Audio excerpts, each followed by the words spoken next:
Estamos a fines del siglo XIX, concretamente en 1886, cuando asume la presidencia Máximo Tajes. Él va a ser el encargado de llevar el gobierno a un sistema un poquito más democrático, pero no tanto, y termina de cerrar la etapa de militares gobernando Uruguay para dar paso a los civiles. Pero si creen que la paz y la tranquilidad iba a llegar a Uruguay solamente porque los militares se habían ido, se equivocan. Yo me llamo Néstor y después de la intro te cuento.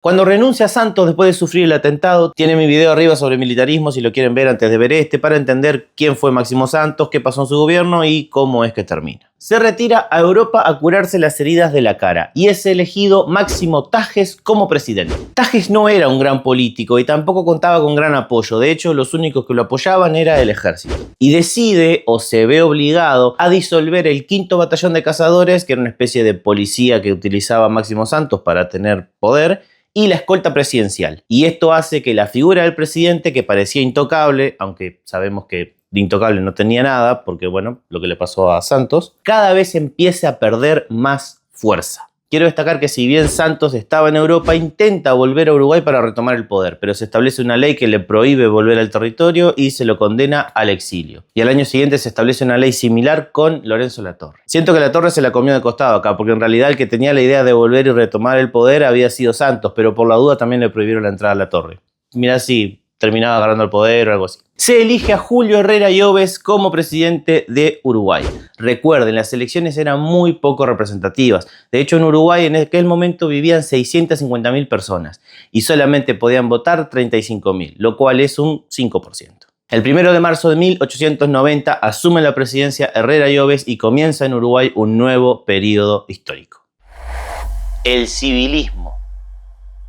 Con Herrera Lloves empieza a haber una mirada oligárquica en Uruguay. Los doctores, los letrados, las personas que hicieron facultad empiezan a pensar que ellos son los únicos capaces para gobernar el país. Y esto va a traer consecuencias, créanme. Herrera Lloves nombra a un constitucionalista, o sea, una persona del Partido Constitucional, y un blanco dentro de sus ministerios de gobierno. Un poco para dar la idea de que había paridad y que todos estaban representados en su gobierno. Pero por otro lado, el tipo realmente creía que el pueblo no tenía la inteligencia suficiente como para elegir buenos representantes. O sea, era una de cal y una de arena. Da un discurso bastante peculiar, donde dice que la gente en ese momento tiene una influencia demasiado poderosa a la hora de elegir a los candidatos. Y él en ese discurso además empieza a demostrar una nueva idea, que es la de que él es la persona ideal para elegir a su sucesor, y no la gente.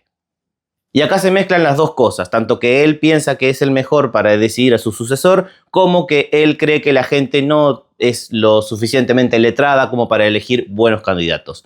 Y ambas cosas juntas no son buenas ideas. Entonces, con esas ideas en la cabeza, arma la estrategia y el escenario. Crea juntas electorales en todos los departamentos, pero son creadas por él mismo y pone ahí gente de su confianza. Además, como la gente que podía votar era muy poca, esto hace que cada vez sea más fácil controlar a los que pueden entrar, porque si son pocos, vos podés amenazarlos o influenciarlos o todo eso. Y este sistema creado por Herrera Lloves favorecía mucho, y repito, mucho al fraude electoral. Y es una cosa con la cual los uruguayos en ese momento iban a empezar a acostumbrarse. Y quedó pronto el sistema, una especie de dictadura presidencial donde las personas elegían a los candidatos, aunque los candidatos estaban un poquito sesgados. Y si bien existía la Constitución y se gobernaba bajo sus reglas, la realidad es que no había casi oposición, entonces era complicado. Dentro del propio Partido Colorado empieza a haber otra mirada. En el diario El Día, ese diario que les dije en el video anterior que iba a empezar a ser muy importante en todos los videos que hiciera, una persona llamada José Valle Ordóñez propone una idea revolucionaria. La idea de Valle era que todas las personas que fueran simpatizantes de un partido político pudieran votar los representantes que después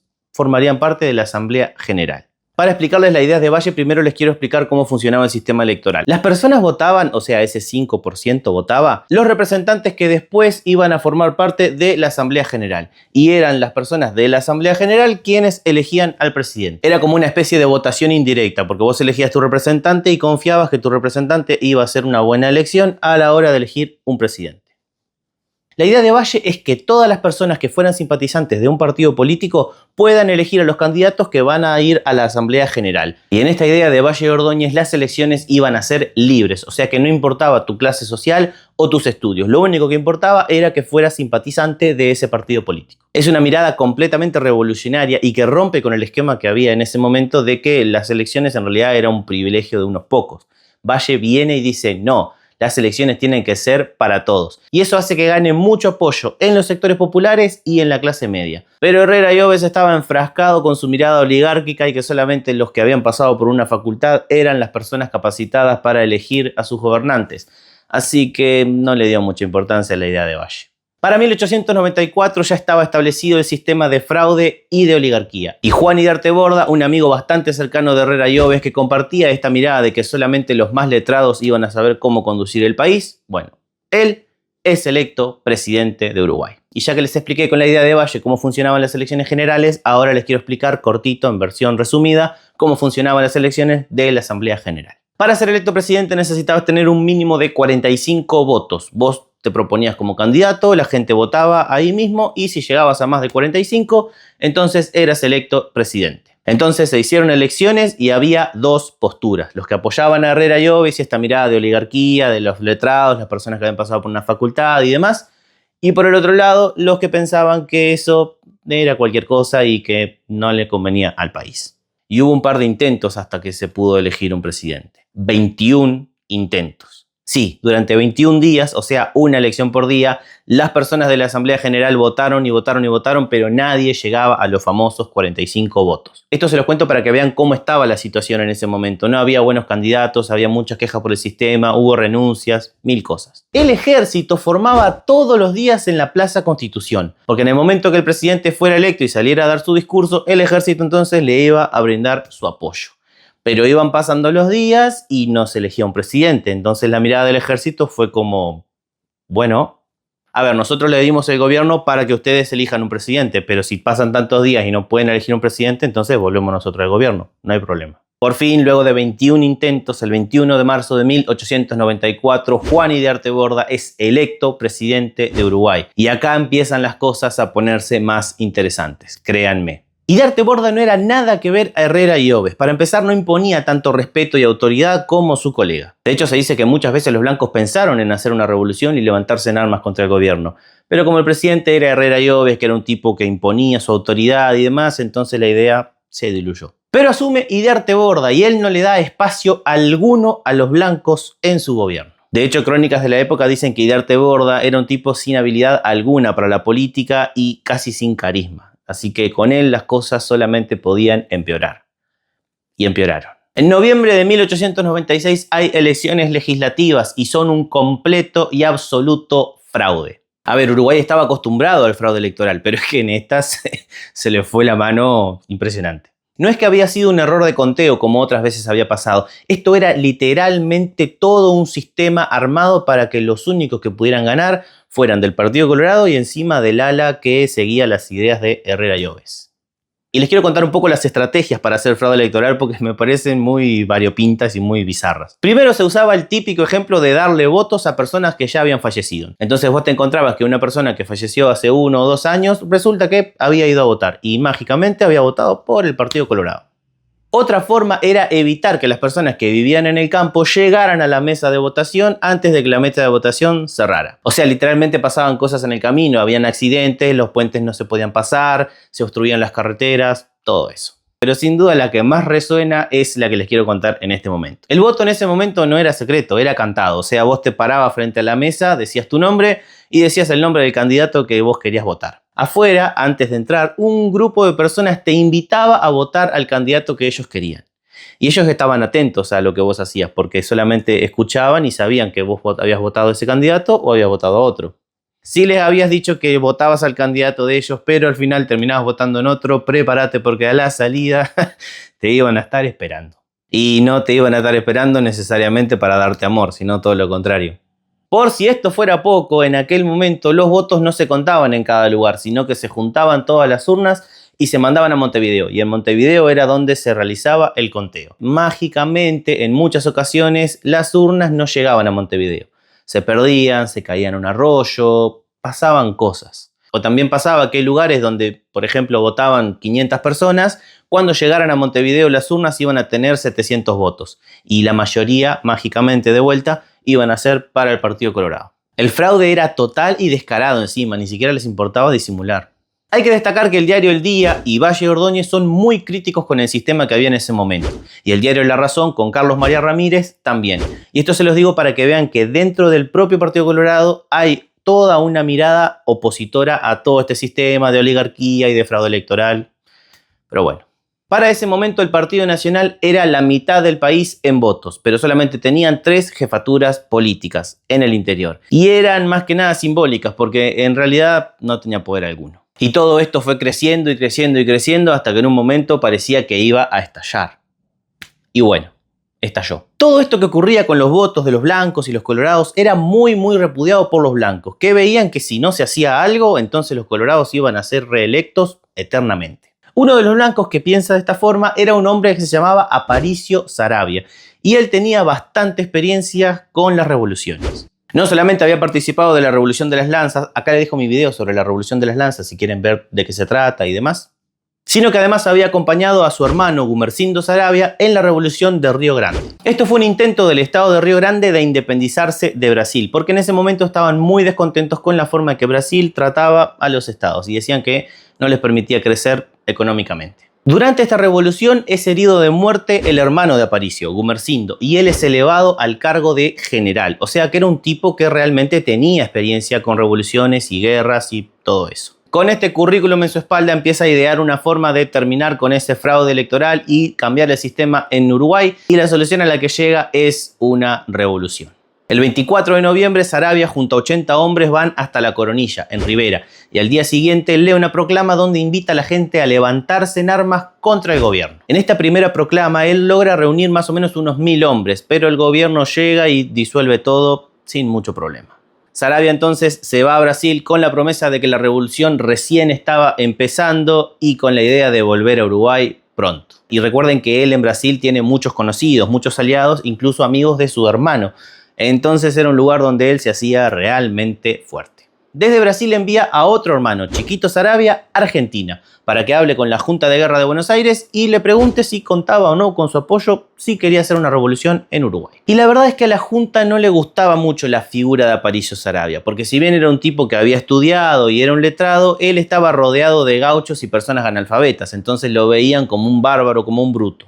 Y la figura de él no era de las más queridas. Pero sin embargo deciden darle dinero y armas a Saravia, lo nombran general de la revolución y le dicen que van a enviarle 2 coroneles, que se llaman Diego Lamas y José Núñez.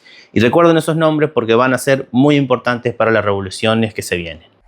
La Revolución de 1897. El 5 de marzo de 1897, Saravia junto a 300 hombres invaden Uruguay desde Aceguá y el mismo día Lamas cruza el río Uruguay y desembarca en Colonia, aunque apenas con 22 hombres. 22 hombres para derribar un gobierno es tener una fuerza de voluntad importante. Pero Lamas empieza a ir al norte y cada vez empieza a ver que más gente lo quiere seguir, sobre todo en los departamentos de San José y de Flores. El 15 de marzo se reúne con José Núñez y ahí se dan cuenta que tienen más o menos unos 700 hombres. O sea que pasó de 22 a 700. No está mal. El 17 de marzo se da el primer encuentro entre las tropas revolucionarias y el gobierno, en lo que quedó conocido como la Batalla de 3 Árboles, donde las fuerzas de Diego Lamas y de José Núñez derrotaron a las fuerzas del gobierno. Un joven, Luis Alberto de Herrera, que estuvo presente en toda la revolución y va a ser una persona muy importante para el Partido Nacional más adelante, todavía no, pero más adelante, tomó notas de casi todo e informó que al finalizar la Batalla de 3 Árboles, el gobierno había perdido unas 400 personas y las fuerzas revolucionarias 150.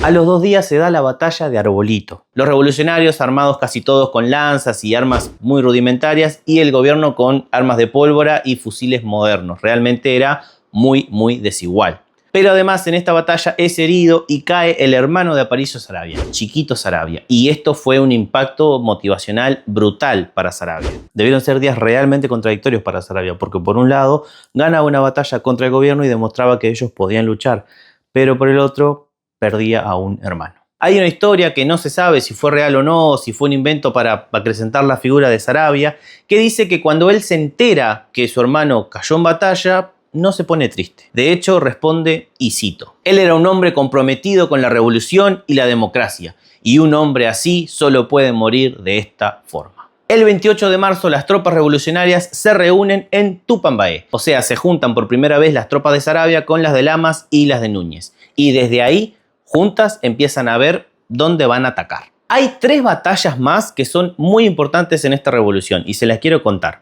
El 16 de abril se da la batalla de Cerro Colorado, en Florida. Y aquí Diego Lamas lidera sus tropas para evitar a un gran contingente del gobierno, y esto, créanme, que fue un antes y un después. Porque el gobierno recién en este momento se da cuenta de que las tropas revolucionarias no eran solamente unos gauchos bárbaros, sino que además tenían estrategia militar, y eso era peligroso. El 14 de mayo en Rivera se da la batalla de Cerros Blancos, y es una batalla donde se enfrentan 4.000 hombres de la revolución contra 5.000 del gobierno. Duró un día entero y al final no ganó nadie, pero le sirvió a los blancos para darse cuenta de que ellos podían sostenerle una lucha contra el ejército. Al otro día, el 15 de mayo, se da la batalla de Guavillú, y esta realmente cambió las cosas. Y esto es importante por 2 cosas. Primero, porque fue el general que comandó las tropas del gobierno en la batalla de Arbolito, donde cayó Chiquito Saravia. Entonces Aparicio Saravia con esto un poco que tuvo como una venganza. Pero además fue importante porque tuvo un gran impacto en el gobierno, ya que José Villar era el general estrella del gobierno de Idiarte Borda.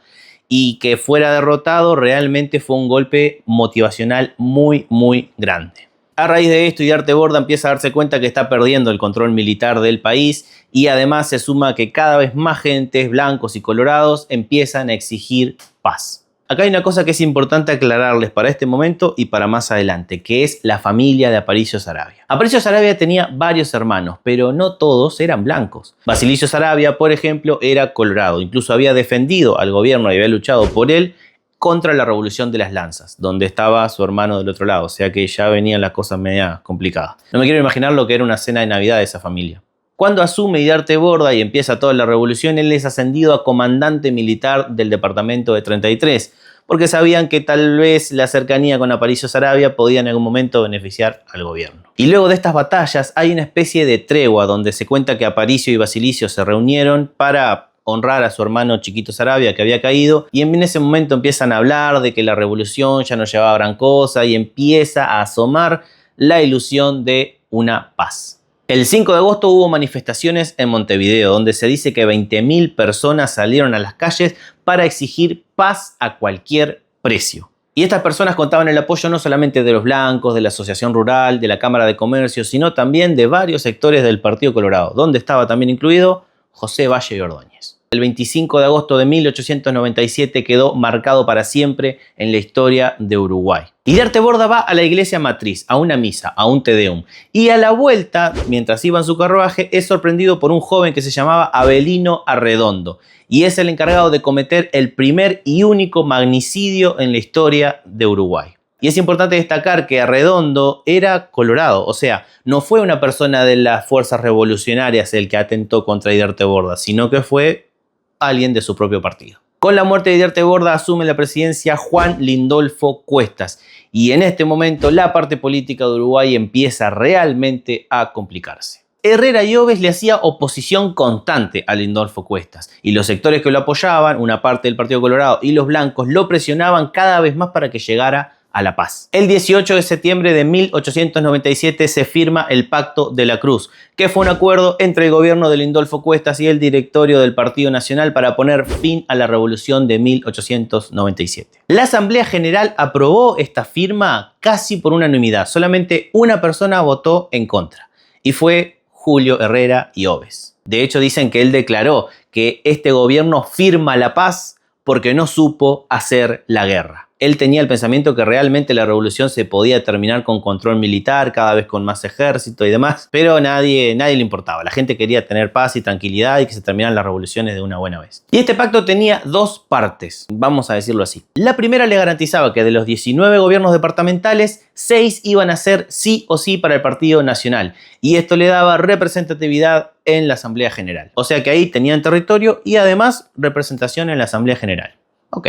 Pero lo más curioso, sin dudas, es la parte que establece que Uruguay iba a pasar a tener 2 gobiernos. Sí, me oyeron bien, Uruguay iba a tener 2 gobiernos, uno en Montevideo, presidido por Lindolfo Cuestas, y otro desde la estancia del Cordobés, comandado por Aparicio Saravia. Y el pacto era que básicamente funcionaban como 2 países independientes, porque las tropas blancas no podían invadir territorio colorado y las tropas coloradas no podían invadir territorio blanco. Y todo lo que pasara dentro del territorio colorado o dentro del territorio blanco tenía que ser resuelto o por Lindolfo Cuestas o por Aparicio Saravia. Uruguay estaba partido en 2. Pero era una paz muy frágil y bastaba que viniera otro político con otra cabeza para que todo esto se viniera abajo. Y fue exactamente lo que pasó. De vuelta al caos.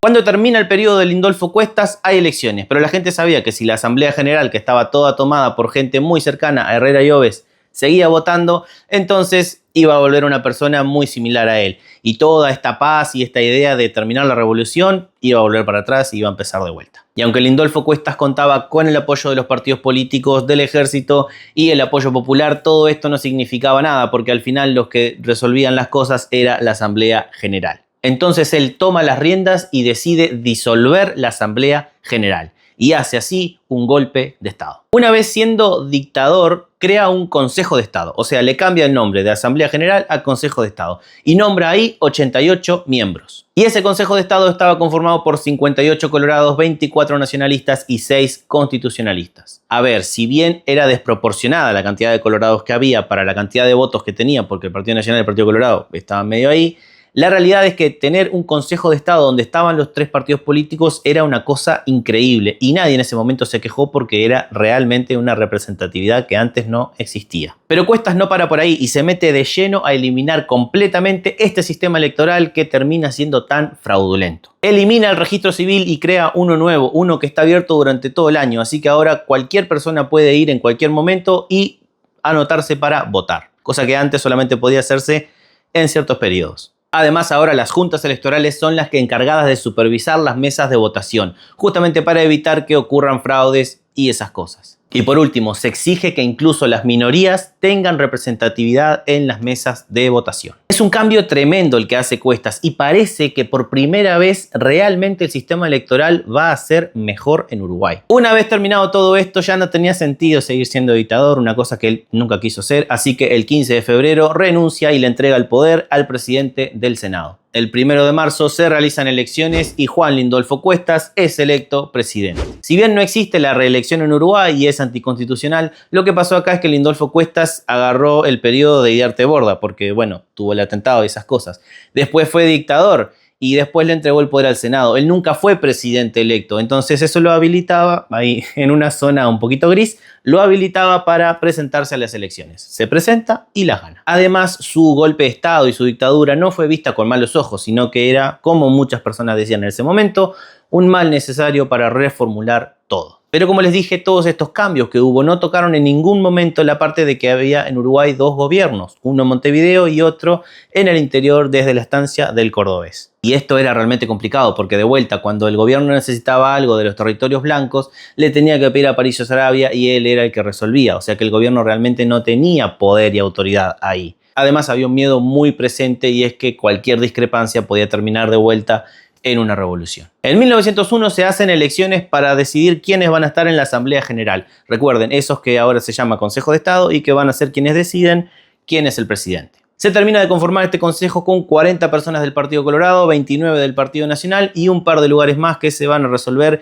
el año en que hayan elecciones, 1903. Así que ahí vamos. En 1903 hay muchos candidatos, pero el que más destaca es un colorado muy opositor a Herrera y Oves, que he venido hablando de él todo este rato, que se llama José Valle y Ordóñez.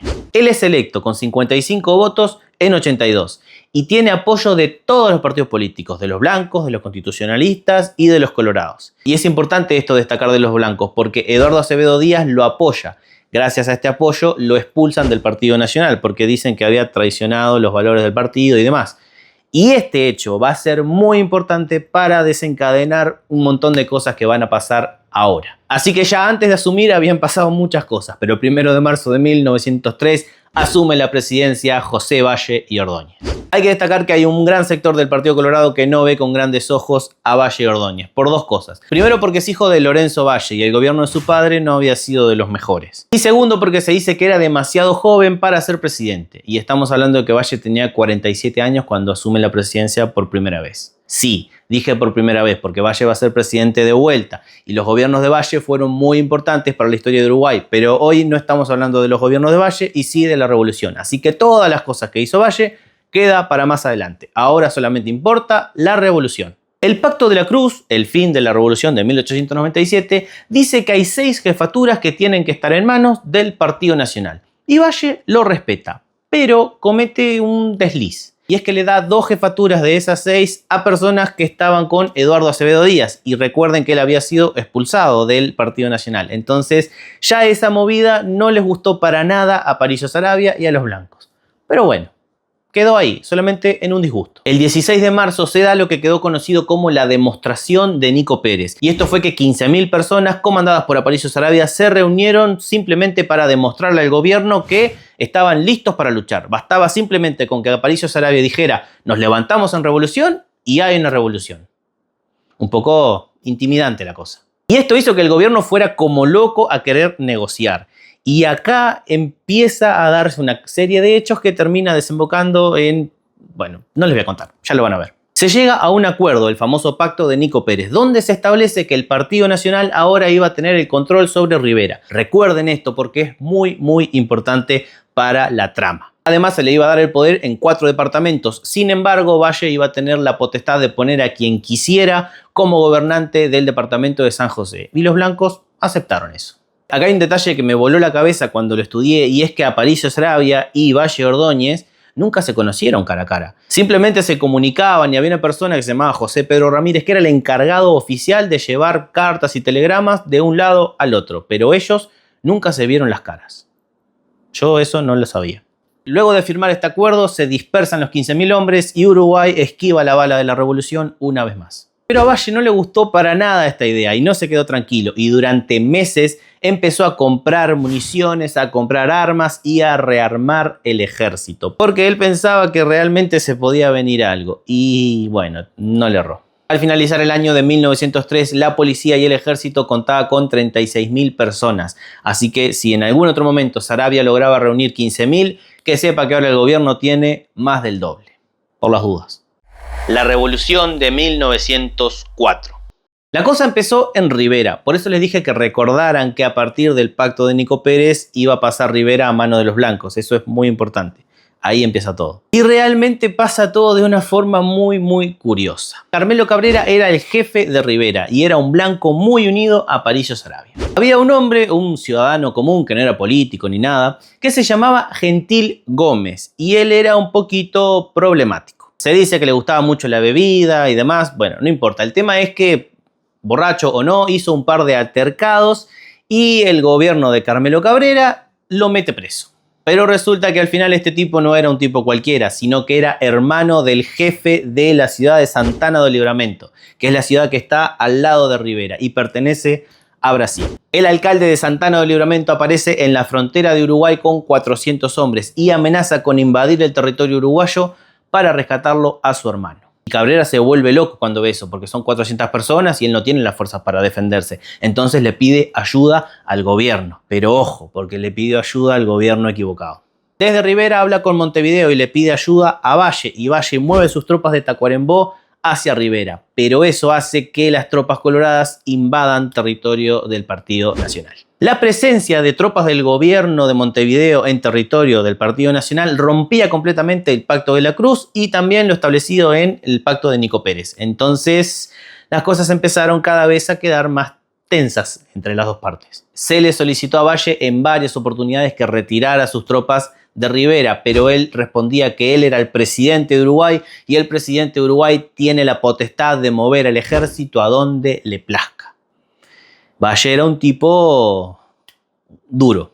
El problema siguió escalando e incluso cuando se solucionó el tema de Gentil Gómez y él ya no tenía nada que ver, las tropas del gobierno de Montevideo seguían estando en Rivera y eso a Aparicio Saravia le molestaba muchísimo. Se intercepta un mensaje de Valle a los líderes de los batallones y se le comunica a Aparicio Saravia lo que decía. Y básicamente decía que si ellos en algún momento eran expulsados violentamente por los blancos, tenían la orden y el permiso del gobierno para abrir fuego contra ellos. Y eso fue encender la mecha. Se dice que Saravia no quería una guerra y le manda a Valle una comunicación donde le pide una vez más que retire sus tropas del territorio perteneciente al Partido Nacional. Y acá la leyenda cuenta que cuando le cuentan a Valle lo que decía la comunicación de Saravia y que Saravia no quería una guerra, él responde: ya es tarde, la guerra está. El 3 de enero de 1904, Valle anuncia que se rompen las relaciones diplomáticas con el Partido Nacional y ese mismo día la policía empieza a perseguir un par de dirigentes blancos. Enterado de todo esto, ya el 8 de enero Aparicio Saravia empieza a movilizarse. Pero Saravia tenía un problema incluso dentro de las tropas del Partido Blanco, que se llamaba Justino Muniz. Muniz era un militar con gran apoyo en Cerro Largo, pero que no compartía muchas de las visiones de Aparicio Saravia. Entonces, antes de enfrentarse al gobierno de Colorados, Saravia tenía que enfrentarse a Muniz. Sí, todo eran rivalidades dentro del mismo partido, por poder. Se da un enfrentamiento entre Muniz y Saravia donde Saravia pierde y es obligado a retirarse. Y esto es importante. La idea de Muniz es que Saravia se iba al norte, porque recuerden que él tiene muy buenas relaciones en Brasil. Entonces pensó, bueno, se va a Rivera, después de Rivera va a Brasil, va a requerir más hombres y después va a volver. Así que Muniz se va al norte a buscarlo. Pero Saravia era un tipo muy inteligente y sabía que iban a pensar que él se iba al norte. Entonces lo que hizo fue irse a otro lugar. Aparece Saravia con sus tropas en Frei Marcos, muy cerca de Montevideo, y el 31 de enero se da la batalla de Frei Marcos, donde las tropas revolucionarias arrasan con las tropas del gobierno y no conformes con eso capturan cañones, municiones y fusiles que antes no tenían. El pánico se extendió por Montevideo porque ningún batallón del ejército estaba entre Saravia y Montevideo. Todos estaban en el norte, en Salto, en Tacuarembó, en Rivera. Y Valle pide por favor a todos los generales del ejército que vuelvan para defender Montevideo, porque Saravia iba a atacar Montevideo. Pero Saravia sabía que era una locura atacar Montevideo, justamente por eso, porque en el momento que ellos llegaran, al poco tiempo iba a llegar el ejército. Entonces lo que hace Saravia es, en vez de ir al sur, se va al norte. Y Justino Muniz sabía que Saravia no iba a atacar Montevideo, entonces empieza a buscarlo por las zonas cercanas a Frei Marcos. Y lo encuentra. Dato de color, Justino Muniz era analfabeto, no sabía leer ni escribir, pero si hay una cosa que se ve que sabía mucho, era de estrategias militares, porque realmente él tenía la cabeza muy bien armada en eso.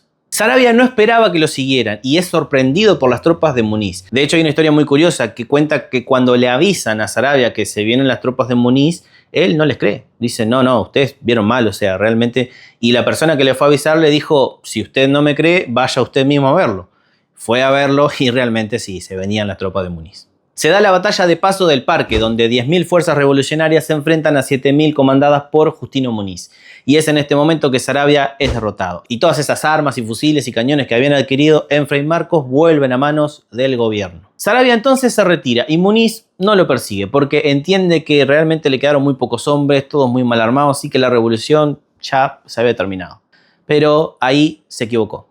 En junio de 1904 se da la batalla más grande y más sangrienta en la historia de Uruguay, la batalla de Tupambaé. Saravia estaba acampado ahí, en Tupambaé, que era una estación de tren, y había reunido más hombres y tenía cerca de 12.000.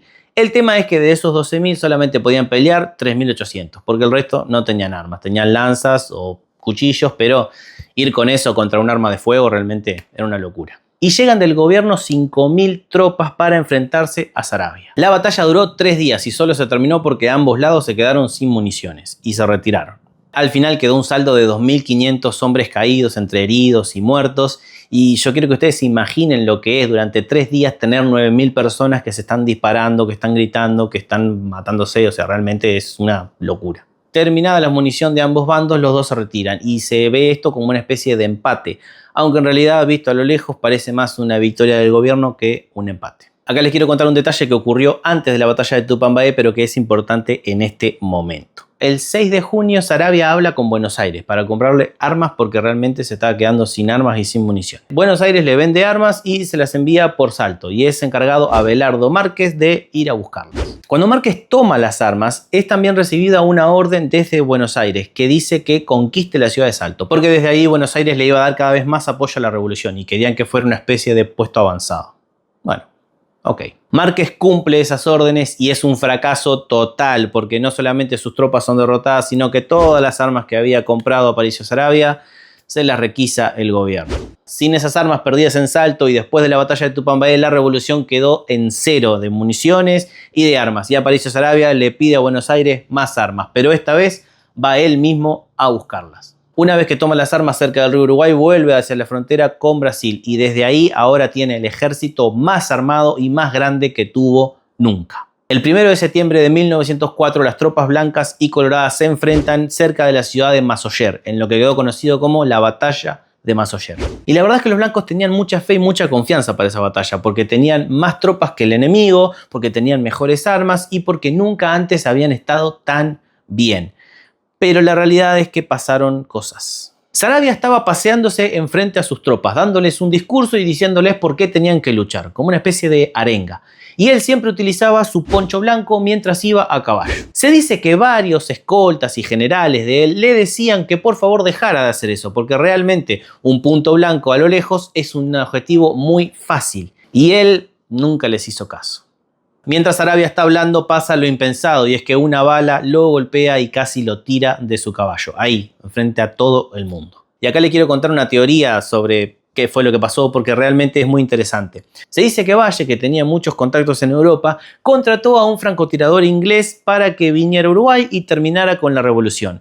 Y la revolución era Aparicio Saravia, así que ustedes entienden. Y realmente el tiro que golpea a Aparicio Saravia fue una locura porque fue de 400 metros de distancia y recuerden que un soldado a veces agarraba un tiro a 50 metros, o sea que fue una cosa que tuvo o mucha suerte o mucha precisión. Yo les tiro la teoría, ustedes ven si creen o no. Cuando Saravia es herido, la noticia corre por todos lados y los blancos deciden que no quieren luchar y se retiran. Finalmente, y a causa de las heridas, el 10 de septiembre de 1904 fallece en la estancia de una amiga, Aparicio Saravia, y con él la revolución. Acá hay una historia que pone el foco en el hermano de Aparicio, Basilicio Saravia, y lo que él hace una vez que su hermano cae en batalla. Se dice que Basilicio fue hablando uno por uno con todos los generales que había después de Aparicio Saravia para que ahora que su hermano había caído, no intenten utilizarlo eso como una motivación extra para luchar y sí como algo para terminar la revolución. O sea, el loco lo que hizo fue buscar la paz, fue hablando uno por uno con todos y diciéndole, mirá, yo perdí un hermano, la revolución ya no tiene mucho sentido, vamos a buscarle la paz porque ya está. Poco a poco la gente empieza a abandonar la idea de la revolución y realmente no aparece ninguna figura que pueda ni siquiera acercársele a Aparicio Saravia. Entonces ya las cosas se van diluyendo. Finalmente, el 24 de septiembre de 1904 se firma la paz de Aseguá. Vieron que es muy cercano el fallecimiento de Aparicio Saravia con la paz, ¿no? Esto habla justamente de que la revolución era él, no era otra cosa. Y cuando él ya no estuvo, ya no hubo revolución. Y acá hay que aclarar una cosa, las revoluciones de Aparicio Saravia no eran por hacerse con el poder, sino que lo que él exigía era representatividad en las elecciones. Y eso mismo fue lo que se le pidió y se le exigió al gobierno para firmar la paz de Aseguá. Se llega a un acuerdo de reformar la Constitución, que era un proceso un poquito bastante engorroso porque tenía que pasar por 3 legislaturas. Una que planteara el cambio, otra que aprobara el cambio y otra que realmente cambiara las cosas que se querían cambiar. O sea, tenía que ser un periodo de 15 años para reformar la Constitución. Una demencia. Pero bueno, ahí aparece la idea esta de empezar a cambiar las cosas. Con ese pedido en mente, los colorados empiezan a abrazar la idea de Valle Ordóñez de abrir las elecciones a más personas, lo cual ocurriría unos años después. Pero la semilla se plantó ahí, en la paz de Aseguá. Esta fue la última revolución armada que hubo en Uruguay y dejó 2 consecuencias muy importantes. La primera es lo que les decía recién, dejar la semilla plantada para una reforma constitucional que pudiera habilitar el voto a más personas. Eso ocurriría unos años después. La segunda es que estableció a Valle Ordóñez como la figura del Partido Colorado. Ya nadie se oponía a él y él básicamente se adueñó del Partido Colorado. Esto le permitió ganar las elecciones una vez más y en esas elecciones pasaron muchísimas cosas. Pero eso es para un video más adelante. Fue un viaje de locos, muchas idas, muchas vueltas, mucha sangre, pero hemos llegado al final. Si les gustó el video, ya saben, lo comentan, le dan me gusta, lo comparten, le comentan al mozo cuando venga a traerles comida. Ah, pero vos sabés por qué salió la revolución de 1904. Haces que el mozo se siente ahí contigo, empiezan a conversar y todo eso. Yo me despido. Chau.